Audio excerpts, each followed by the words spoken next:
नमस्कार, मी पंजाब डक्का. आज आहे 29 एप्रिल 2025 आणि आजपासून परत शेतकऱ्याला अंदाज देणार आहे.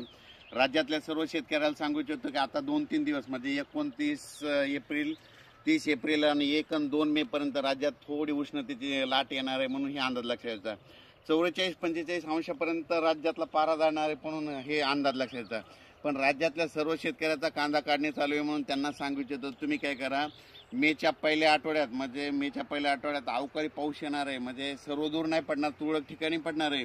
म्हणून तुम्ही काय करा, तुम्ही तुमच्या कांद्याची काळजी घ्या, कारण की मेच्या पहिल्या आठवड्यात राज्यामध्ये अवकाळी पावसाचं संकट असणार आहे, म्हणून हे अंदाज लक्षात घ्यायचा. काय झालं की राज्यात सांगायचं झालं तर मेच्या पहिल्या आठवड्यात काय होणार आहे, गुजरात, इकडं मध्य प्रदेश, इकडं छत्तीसगड, इकडं कर्नाटक, तेलंगणा आणि इकडं आंध्र प्रदेश या भागामध्ये मेच्या पहिल्या आठवड्यात पाऊस पडणार आहे. त्याच्यामुळे आपल्या महाराष्ट्रामध्ये सीमालगत म्हणजे गुजरातच्या बाजूला उत्तर महाराष्ट्रात नंदुरबार, धुळे त्यामध्ये मेच्या पहिल्या आठवड्यात तिकडे तुरळक अवकाळी पावसाची शक्यता आहे, वारं पाऊस असणार म्हणून त्यांनी लक्षात द्यायचं आहे.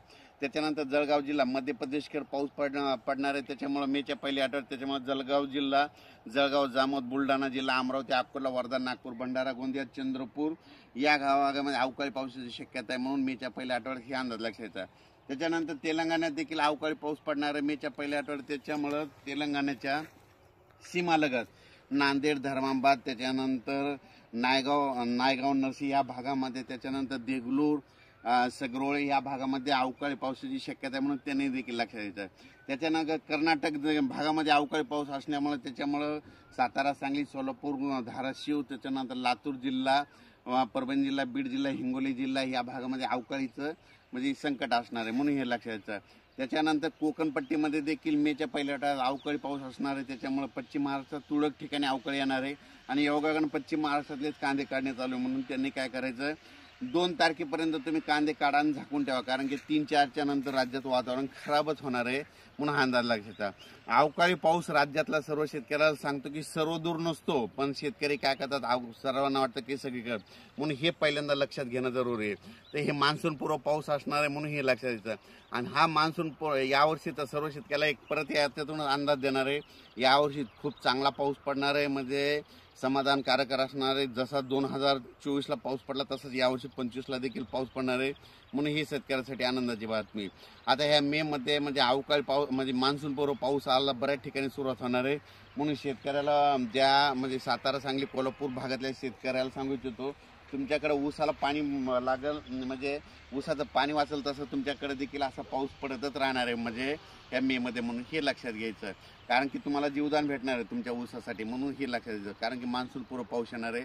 आणि परत यावर्षी तुम्हाला एक सांगतो की यावर्षी मान्सून पूर्वेकडून येणार आहे. पूर्वेकडून येत असल्यामुळे काय होतं, शॉर्टकटमध्ये मान्सून आला तर त्यावर्षी महाराष्ट्रात जास्त पाऊस पडतो. मान्सून पूर्वेकडून आल्याच्या नंतर नगर जिल्ह्याला जास्त पाऊस पडतो, सांगलीलाच पडतो, साताऱ्याला पडतो, सोलापूरला चलतो, बीडला जास्त पडतो. म्हणून हे बीड जिल्ह्याला देखील आनंदाची बातमी की यावर्षी बीड, नगर, सोलापूर, धाराशिव या जिल्ह्याला खूप चांगला पाऊस येणार आहे, म्हणून हे अंदाज लक्षात घ्यायचा. पण राज्यामध्ये मेच्या पहिल्या आठवड्यात अवकाळी पावसाचं शक्यता आहे. सर्वदूर नाही, फक्त तुरळक ठिकाणी अवकाळी पाऊस पडणार आहे, म्हणून हा अंदाज लक्षात घ्यायचा.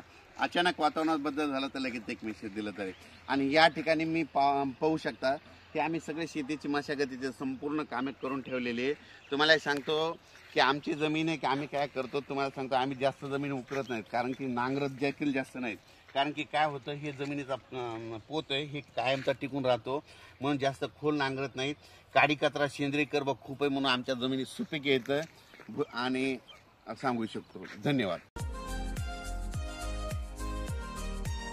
असे नवनवीन व्हिडिओ पाहण्यासाठी आजच कृषी चर्चा फेसबुक पेजला लाईक करा आणि व्हिडिओ आवडला असेल तर नक्की शेअर करा.